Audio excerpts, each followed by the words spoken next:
Assalamualaikum warahmatullahi wabarakatuh, kawan-kawan. Iya, kali ini saya akan sedikit mencuil sedikit tentang Sirah Nabawi, yaitu setelah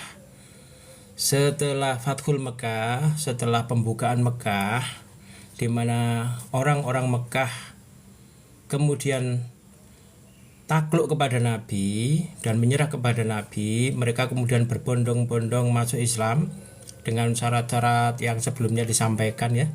Maka ada beberapa peristiwa yang lucu dan menarik.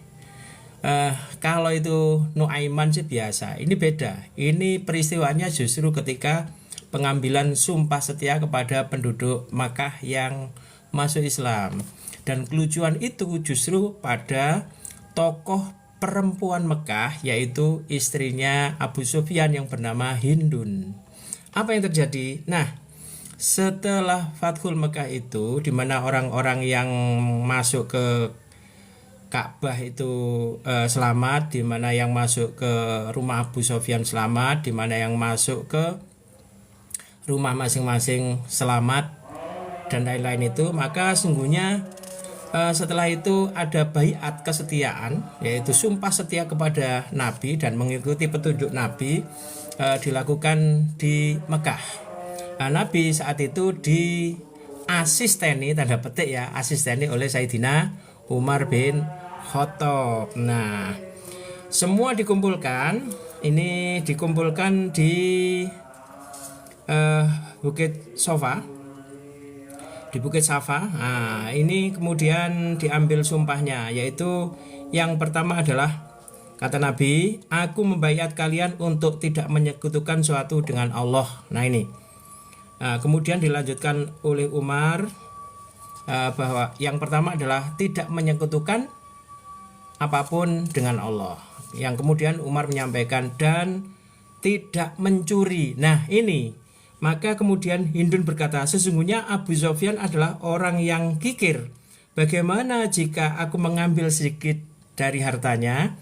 Nah, Abu Sufyan yang ada di sampingnya mengatakan bahwa harta yang kau ambil halal. Nah ini, Hindun ternyata seneng nyolot, orangnya memang ekstrovert, dan kita paham Hindun itu sangat jengkel dengan Nabi dan dengan para sahabatnya ketika anaknya meninggal dunia pada waktu perang Badar, bapaknya Utbah juga meninggal dunia pada waktu perang Badar, sehingga dia menyewa Al-Wasi sebagai budaknya, bagaimana supaya bisa membunuh Hamzah dan akan dibebaskan. Itu Hindun. Nah kemudian ketika baiat ini tentu saja Hindun sudah menyatakan masuk Islam bersama suaminya ya.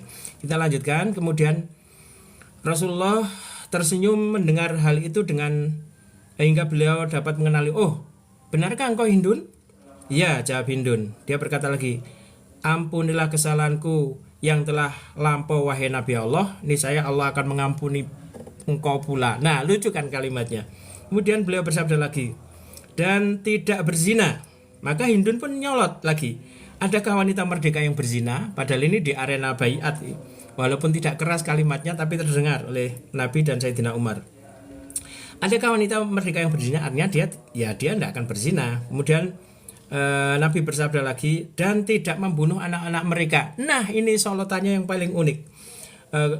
Hindun mengatakan, kami mengasuh mereka sewaktu kecil, lalu kalian membunuh mereka setelah besar. Maksudnya ini adalah Handholah, anaknya Hindun yang sejak kecil diasuh, dibesarkan. Ketika besar ternyata perang sama Muslim dan dia terbunuh dalam perang Badar. Maka yang disampaikan adalah kami mengasuh mereka sewaktu kecil, lalu kalian membunuh mereka setelah besar.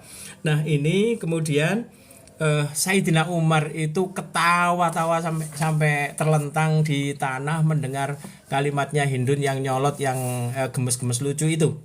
Nah kemudian Nabi kembali menyampaikan bahwa dan tidak akan membuat kedustaan, dan itu harus diucapkan di hadapan para peserta untuk yang baiat itu ya, yaitu orang-orang yang sedang masuk Islam itu. Hindun mengatakan, demi Allah, kedustaan adalah perkara yang amat buruk, sementara engkau tidak menyuruh kami kecuali petunjuk dan akhlak yang mulia.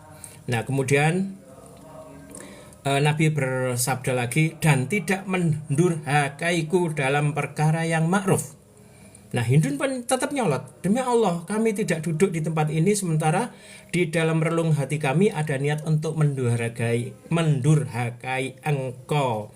Nah, setelah baiat itu, kemudian Hindun pulang ke rumahnya dan seluruh berhala yang ada di rumahnya dirobohkan dengan mengatakan, dulu kami terpedaya olehmu. Nah, itulah cuplikan dari apa yang ada di dalam Sirah Nabawi. Jadi ada di dalam halaman 538. Nah, jadi teman-teman kalau mau membaca, kalau mau ingin tahu kisah-kisah bagaimana Nabi dengan seluruh perjuangan mulai dari kelahirannya, sebelum lahirnya, kelahirannya sampai pada kemenangan dan Fathul Makkah sampai seluruh jazirah Arab masuk menjadi Islam, itu ada di buku Sirah Nabawi, ada di Sirah Nabawi.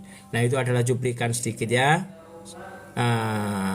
Kalau pingin membaca ya monggo beli di Keranjang Kuning. Assalamualaikum warahmatullahi wabarakatuh.